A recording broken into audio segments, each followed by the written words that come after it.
मुझे अभी थोड़ा दिक्कत हो रहा है सर, मतलब मुझे लगता है माइंडसेट का प्रॉब्लम है ये। और अब क्या हो रहा है, मेरे सबसे स्ट्रॉन्गेस्ट सेक्शन जो है इंग्लिश और लॉजिकल, उसमें सिर्फ 15 या 16 आ रहा है। And then I gave a lot of sectionals, and उसके बाद जीके में भी नंबर गिरा, तो मैंने जीके रिवाइज किया। के बाद फिर मैं जब सेक्शनल दिया, फिर से नंबर गिर गए। तो the fact that this is my strongest section and इसमें नंबर गिर गए एंड दैट्स जस्ट 1 वीक, ये बहुत परेशान कर रहा है सर मुझे। फर्स्ट ऑफ ऑल, हाँ। It is not only you, सबके साथ तो देख रहे नंबर ऊपर नीचे हो रहे हैं, और वो नंबर ऊपर नीचे दो वजह से हो रहे हैं। एक तो सेक्शनल बहुत अजीब से या फिर पेपर थोड़े से अजीब से आ रहे हैं मॉक, और दूसरा हमने अपने दिमाग में इतना प्रेशर ले रखा है कि वो नंबर कैसे भी करके उतने आने ही आने Chinmay, you have to let it go. पर वो नहीं हो रहा है सर, मतलब बहुत टेंशन हो रहा है क्योंकि मस्त बहुत हो गया इस बार मुझे। मस्ट नहीं होना चाहिए बेटा, ये मस्ट का गेम नहीं है बेटा, ये शुड का गेम है, और हम शुड को हाँ। मस्ट बना रहे हैं। तो पॉइंट इज कि तो ना शुड पे ही तो इतना अच्छा कर रही है। You have our finest of CR और English, I have among all of my students finest of it,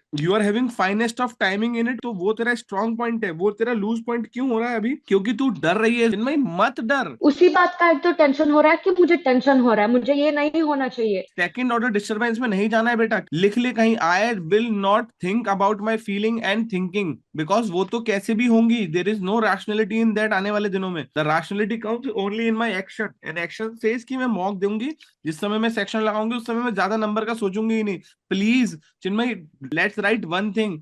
तो if you were enjoying the process, if you were enjoying giving sectional, if you were enjoying the CR and English thing, please keep enjoying it. पर इस बार दिक्कत ये आ रहा है कि last time इतना खुद पे मेरी प्रेशर नहीं था। बेटा प्रेशर तो इस अभी बार शुरुआत है जिंदगी की चिन्मयी, इससे ज्यादा भी आएगा, बट क्या प्रेशर में तू अपनी लाइफ को एंजॉय करना छोड़ देगी? नहीं। तो अगर तू एंजॉय करना नहीं छोड़ रही तो उस एंजॉय के साथ पेपर दे बेटा। तेरी लैंग्वेज पे कमांड बहुत अच्छी है बच्चे, तू उस लैंग्वेज पे कमांड के साथ पेपर दे, तू उसको एंजॉय करते हुए दे। वही तो दिक्कत हो रहा है सर मुझे, उस दिन को लेके बहुत ऐसे हो रहा है कि इफ ऐसे हुआ तो वैसे हुआ तो आ रहा है बहुत। तो अगर ये लग रहा है कि if ऐसे हुआ, तो अगर तुझको बहुत ज्यादा ऐसे हो रहा है, कैसे हो पाएगा, क्या नहीं हो पाएगा, क्या हो पाएगा, इसीलिए हम लोग बात कर रहे हैं। और बात करते में समझना जरूरी है कि तेरे को इस बात का प्रेशर कि तेरे नंबर कितने आएंगे is not going to help you. तेरे को बहुत क्लियरली समझना पड़ेगा, और जब तुझे समझ में आएगा कि नंबर कितने आएंगे, इस बात का प्रेशर तुझे हेल्प नहीं कर रहा है, तभी तू उस सेक्शनल को अच्छे से दे पाएगी चिन्मयी। द पॉइंट इज कि तेरे को जो बहुत ज्यादा तो हो रहा है ना, तो तू उसके हाँ। आगे एक और तो लगा, मतलब कि चिन्मयी उस दिन ऐसा हुआ तो तुझे सोचना है, तो अगर तू अभी सोच रही है तो क्या वो नहीं होगा? हाँ। चिन्मयी उस दिन ऐसा हुआ तो पता नहीं, पर मैं एक काम करती हूँ, अभी तो काम कर लेती हूँ। चिन्मयी उस दिन ऐसा हुआ तो ये नहीं पता, पर मैं जिस प्रोसेस को एंजॉय कर रही थी, अगर वो एंजॉय करना छोड़ दिया तो। When we have what if sentences for those things which are not in our control, then we have to remind ourselves because of those what if sentences, what if we will lose those things which are in our control. And जब हमें दूसरा वाला what if आता है ना, तब हमको समझ में आता है कि नहीं नहीं नहीं नहीं नहीं, जिसको कंट्रोल पे है वो संभाल के चलो। आर यू गेटिंग इट बेटा? तो तेरे हाँ। कंट्रोल में तेरा पेपर देना, तेरे कंट्रोल में तेरा लैंग्वेज से लेके बाकी सारे सेक्शन, तेरे कंट्रोल में, तुम सबके कंट्रोल में, वो इंजॉय करते हुए पेपर देना है। तुम अगर वो छोड़ दोगे तो,